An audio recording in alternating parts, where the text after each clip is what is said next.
মা, আমি একটু শপিংয়ে যাচ্ছি, কয়েকটা জিনিস নিতে হবে। তুমি তো একদম রেডি হয়ে গেছো, তবে যাচ্ছ ঠিক আছে, বারণ করবো না। আজকে না তোমার মামা মাইমা আসবে, একটু তাড়াতাড়ি চলে এসো। রান্না বান্না অনেক কাজ, বুঝতে তো পারছো। ভয় নেই, একটু হাতে হাতে সাহায্য করে দেবে, বাকিটা সব আমি ম্যানেজ করে নেবো। ঠিক আছে, আর আপনার যদি কিছু লাগে বলুন, এনে দেব।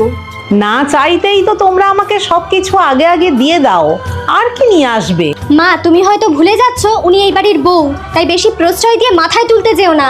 যেদিন সব থেকে বড় আঘাতটা দিয়ে নিচে নামিয়ে দেবে না, সেদিন বুঝতে পারবে। শোন গুড্ডি, নিজের মনটাকে একটু বড় কর, ভুলে যাস না ও তোর দাদার বউ। সব সময় এরকম খোঁটা দিয়ে কথা বলিস কেন? ওর তো খারাপ লাগে। তোকে আমরা কতদিন বাড়িতে রাখবো, বিয়ে তো দিতে হবে। তখন যদি তোর শাশুড়ি ননদ এইরকম ব্যবহার করে, সহ্য করতে পারবি তো?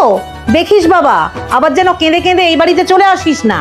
একটা মেয়ে বিয়ের পর নিজের বাবা মা পরিবারকে ছেড়ে এই বাড়িতে এসেছে, তাকে আমরা যদি ভালোবেসে কাছে টেনে না নিই, তাহলে ও কোথায় যাবে বলতো? হ্যাঁ মা, তুমি ঠিকই বলেছ। কথাটা বলার আগে একটু ভেবে নেওয়া উচিত ছিল। সত্যিই তো, আমার বিয়ের পরে যদি ঠিক একই জিনিসটা ঘটে, সেক্ষেত্রে আমারও তো খুব খারাপ লাগবে। সরি বৌদি, তুমি কিছু মনে করো না।